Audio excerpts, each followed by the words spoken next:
The jungle of Ralvan 9 was not made for boots, let alone Terran regulation ones with armor-plated soles. The muck sucked at every step like it had a personal grudge, and the trees, if you could call 12-meter spiral-barked monstrosities with bioluminescent fungi clinging to their trunks trees, whispered in ways that made even the seasoned troops jump. Sergeant Dale Harrow, however, was unimpressed. A decade of campaigns had left his nerves dulled, his humor sharpened, and his prosthetic leg permanently stuck in squelch mode every time he stepped in something green. The war here had been going on so long nobody really remembered why it started. Resources, probably, or honor, or some incident involving a diplomatic dinner and a poisoned Elvari wine goblet. Dale wasn't sure. What he was sure of was that the jungle stank. The bugs were the size of dinner plates, and the last firefight had scattered his squad like breadcrumbs on a windy day.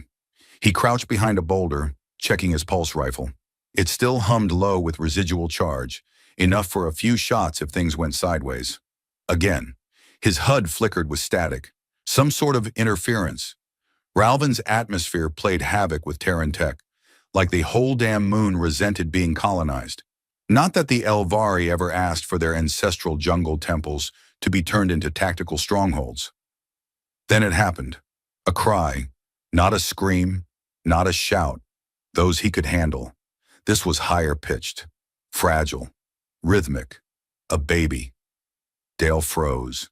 He turned slowly, one eye squinting against the flicker of smoke from a crashed Elvari glideship. The vessel was mostly torn metal and shredded leaves, but nestled against one side, partially shielded by a slab of hull plating, was a figure. Blue-skinned, armored, slouched forward protectively, one arm around a squirming bundle. Elvari. Dale stayed low, one hand instinctively on his rifle. The Elvari were not known for mercy. Their warriors were lithe, deadly, and deeply committed to their code of solar bone, which sounded poetic but mostly meant kill first, maybe philosophize after tea. And yet, this one wasn't attacking. She didn't even look up. She was swaying slightly, her body clearly injured, her ears long and rigid with stress. The baby, also blue, also loudly unhappy, was wrapped in a thermal shawl and vibrating with rage. Dale sighed. Really? A baby in a war zone? He muttered. I can't even keep a cactus alive. He checked again. No movement nearby. No heat signatures except hers. His orders were to scout ahead, report enemy sightings, and under no circumstances engage unless fired upon, which this technically wasn't. Technically. All right, he grumbled, standing. Let's do something stupid. He slung his rifle across his back and walked slowly toward the wreckage, hands up, palms visible. The Elvari woman's eyes snapped to his, vivid amber. Blood streaked one side of her temple, and her gauntlet flexed around the hilt of a blade at her hip. She did not draw it. Hi, Dale said, keeping his voice even. That your kid, or are you babysitting for someone way less lucky? No response. The baby screamed louder. Right. Great talk. Look, I'm not here to shoot anyone. I heard the noise and figured maybe, I don't know, you could use some help. Still no response. The Elvari woman's expression was granite. The baby started hiccup crying now, like it had run out of breath but was still very committed to the performance. Dale reached slowly into his pack, careful to make no sudden moves. He pulled out a ration bar, peach-flavored, allegedly. He crouched and set it gently on a flat rock a meter away from her. For you, or the kid. I'm not judging. The woman's eyes flicked from his face to the bar and back. She didn't move. Dale waited. He adjusted his stance, trying to look less like a soldier and more like a concerned dad. If concerned dads came with body armor, a scar across one eye, and the smell of ionized sweat. The baby hiccuped again, then let out another wail so piercing it made Dale's teeth vibrate. He grimaced. Okay, all right, fine. No offense, lady, but your child might be weaponized. Is this a sonic defense strategy? Because if so, kudos. Still nothing. Right. I'm talking to myself now. Classic Harrow move.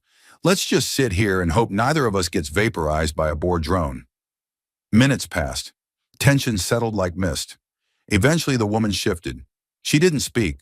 Elvari language wasn't easy to mimic, and her vocal cords worked differently anyway, but she grunted, just barely, and tapped her fingers in a pattern against her knee.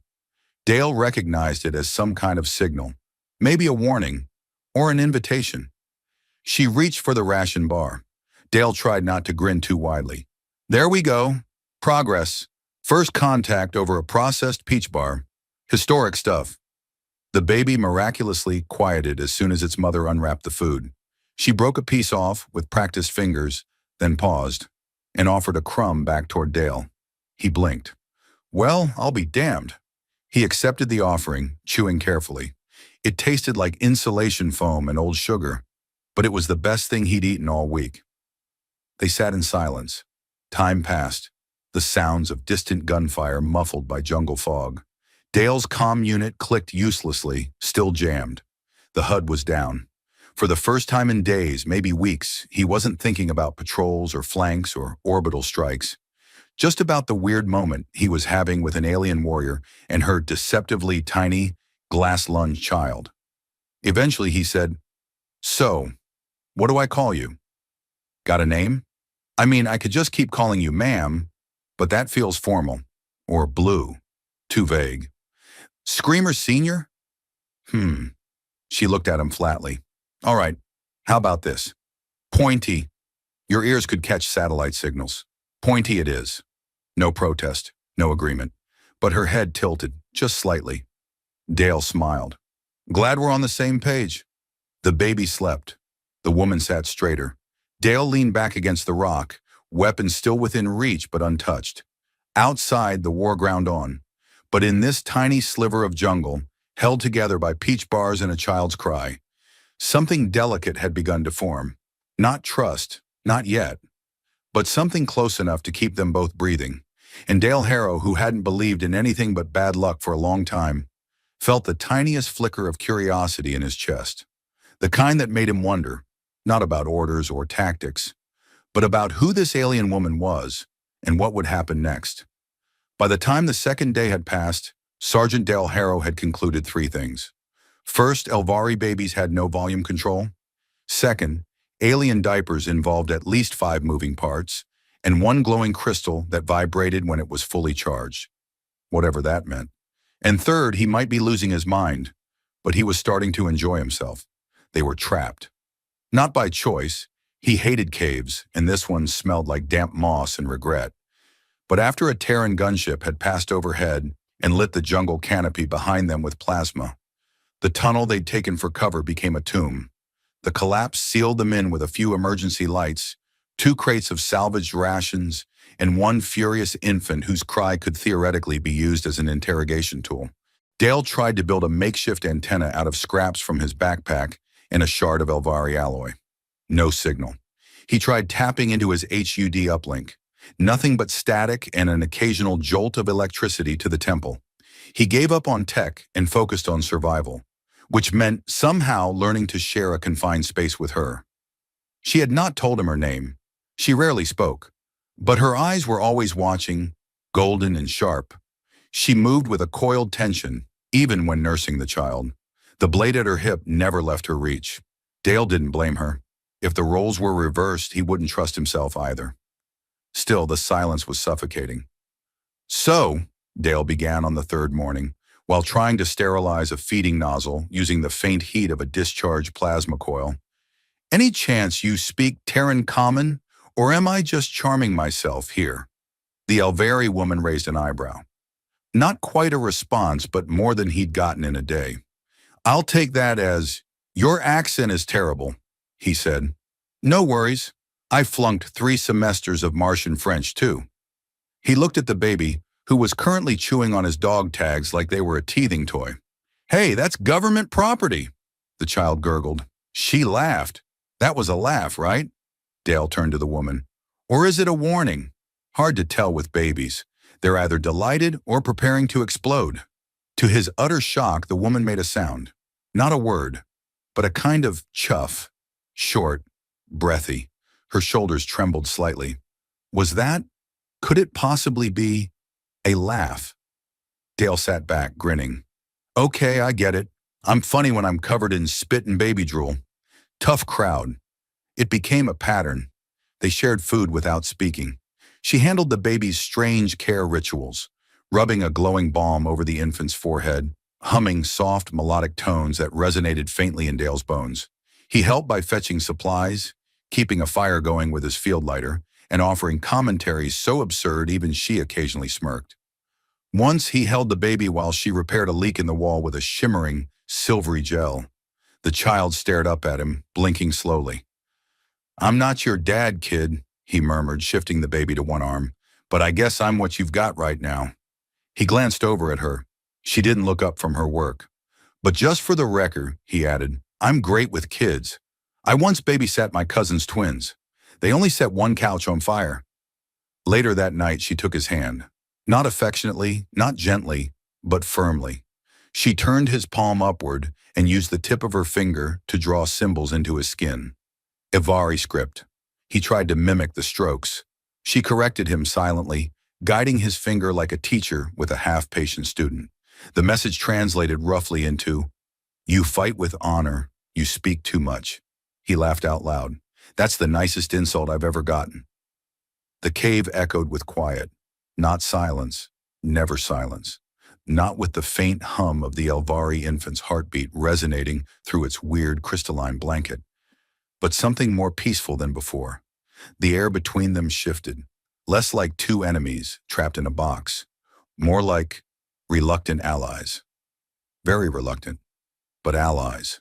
He learned her name by accident. It was stored in the baby's band, the silver bracelet-like thing around its ankle, inscribed with fluid, glowing Elvari glyphs. He ran a scan with his rifle's optics and translated what little his software could. It pinged back a name, Kelira, then Vastalari. He looked at her. "Kelira?" She paused mid-bite, looked up slowly. "Is that you?" A pause, then the slightest nod. Dale nodded back. "Kelira, got it. I'm Dale. Harrow, if we're being formal, but I respond to hey idiot too." She gave him a long, unreadable look. They began teaching each other words. She would gesture to something. Vethra for fire, Male for food, Keshtan for the baby, and he'd repeat it until she stopped wincing. In return, he taught her Terran slang. She didn't say much, but he caught her once whispering snafu under her breath after the baby overturned a food tray. Days passed. He wasn't counting. Maybe 5, maybe 7. He stopped tracking time after the baby learned to giggle every time Dale tripped over his own gear, which apparently was often. "Your kid's gonna grow up thinking gravity is hilarious," he grumbled. Kelira glanced at him. "Maybe it is." He blinked. "You speak common now?" She shrugged. "Listening." He stared at her. "That's not creepy at all." She smiled, just barely. Then came the tremor. It shook dust from the ceiling, a deep rumble, distant but growing. Dale grabbed his rifle and stood, pressing to the tunnel wall. Kelira moved fluidly, snatching up her child and pressing it close. The baby didn't cry this time. It simply stared, wide-eyed, as the sound grew louder. Rescue? Or something worse? Dale's heart pounded. He looked at Kelira. She looked at him. For once, no jokes came to his lips. Whatever was coming, they'd face it together. And Dale Harrow, war-worn, sarcastic, and completely unprepared for whatever this alliance was becoming, knew one thing for sure. He wasn't leaving without her. When the wall of the cave cracked with a roar like a beast splitting the earth in two, Dale Harrow barely had time to mutter, "Oh, perfect timing," before a burst of sunlight, actual, glorious, stinging sunlight, flooded the tunnel. For a split second, it looked like a divine epiphany. Then the air was filled with dust, the whining hum of scanners and the unmistakable clunk of Terran exoboots landing on stone. He shielded his eyes, Kelira clutching the baby tight beside him, and squinted through the swirling haze. Silhouettes moved like shadows of forgotten gods. Bulky, armored, gun-heavy, the insignia on their chest plates told him all he needed. 7th Recon, his old unit. "Stand down," someone shouted. "We've got 2 heat signatures, 1 human, 1 unknown." Dale raised his hands. "Sergeant Dale Harrow, still alive, somewhat. Do not shoot the lady or the baby, or I swear I'll haunt your dreams." A pause, then, "Sarge?" Corporal Juno stepped forward, his visor sliding up, revealing the same stupid mustache Dale had teased him about since basic training. "You're supposed to be dead," Dale smirked.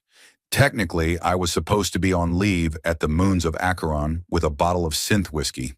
Life's funny that way." Juno's gaze shifted to Kalira and the baby, then back to Dale. "You're with them?" Dale dropped his arms. "I'm with the woman who saved my butt and didn't stab me in my sleep. Which, if you knew how sharp her knives are, is really saying something." The soldiers murmured, weapons still half raised. Kalira stood silent and still, the baby pressed against her chest, eyes sharp as always. Dale stepped in front of her. "She's not the enemy. Not anymore." He wasn't sure if they'd believe him, but he spoke with the kind of conviction you only get after surviving plasma blasts, jungle beasts, and alien diapers. It worked. Slowly, one by one, the rifles lowered. 3 days later, they were back at Forward Outpost K9, a glorified scrap heap nestled into the foothills of a burned jungle. Kalira had been given a secure medbay suite, more out of suspicion than kindness. The baby had received 5 scans, 3 pokes, and 1 accidental bath in nutrient gel, during which Dale had slipped, fallen in, and earned the new nickname Smoothie. "You know," he muttered, wringing gel from his sleeve, "there was a time in my life when I had dignity." Kalira, perched cross-legged on the cot with her child in her lap, raised an eyebrow. "Dignity is overrated." He grinned. "Don't let the general hear you say that. He irons his shoelaces." But behind the jokes, Dale could feel the tension rising. He'd overheard talk. Command wasn't sure what to do. Elvari civilians, especially ones who crossed lines and carried hybrid infants, weren't exactly covered in the field manual. Some wanted to treat her like a political pawn. Others wanted to study the baby. One particularly unpleasant colonel suggested decontamination protocols, which was a fancy way of saying, "Let's see what happens if we poke it with more needles." Dale made a decision. "Kalira," he said quietly one night as they stood outside under the stars, "we're not safe here." She tilted her head. "You are. I'm not." "No." He looked her straight in the eyes. "If they come for you, I won't let them. But if we stay, eventually someone will come, and they won't bring flowers." Her jaw tightened. "Where would we go?" He smiled. "Somewhere stupid." 2 days later, they were gone. Technically, Dale never stole the shuttle. He borrowed it. He left a note. "I owe you 1 lightly singed reconnaissance vessel. Also, your coffee machine was broken." They slipped into uncharted space using an Elvari full drive module Kalira had jury-rigged from scavenged parts, and a very confused maintenance droid named Steve. The baby giggled the whole time. Their destination? The Veil Expanse. A mess of black holes, rogue comets, and supposedly neutral zones where no one asked questions unless you owed them fuel. The shuttle groaned as it dropped out of fold space, barely holding together. Dale thumped the dashboard. "Come on, girl, don't quit on me now." "Are you speaking to the ship or to me?" Kalira asked, arms crossed. "Whichever one gets me to shut up less violently." She didn't laugh, but she didn't stab him either, so he counted it as progress. Months passed. They found an old listening post on a forgotten moon, abandoned but intact. Dale fixed it up. Kalira repaired its climate systems and turned one of the empty labs into a nursery. The baby, who they named Ray, after a star in both their languages, grew stronger, louder, and increasingly fond of pulling Dale's ears. He taught Ray to say boom every time a tool dropped. Kalira disapproved but secretly laughed when she thought he wasn't looking. Dale learned Elvari recipes, mostly involving root fungus and an alarming amount of spice. Kalira learned to tolerate Terran jokes, even the bad ones. One day, while cleaning the comms array, he paused, staring at the long-range transmitter. Kalira appeared beside him, silent. "You think we'll ever go back?" he asked. "When this war's over?" She didn't answer for a long time. Then, "Maybe, if the stars change." He nodded slowly. "And if they don't?" "Then we change the stars." Years later, people would whisper stories about a soldier and an alien woman who disappeared into deep space, about a baby born of 2 worlds, about a forgotten moon where Terran tech hummed beside Elvery crystal, where laughter echoed through abandoned halls, and humanity didn't end at skin or blood, but began with a cry and a choice. Sergeant Dale Harrow, once just another grunt in a long war, had become something else. A father, a partner, a bridge. And in the middle of nowhere, under unfamiliar constellations, he finally found something he never expected: home.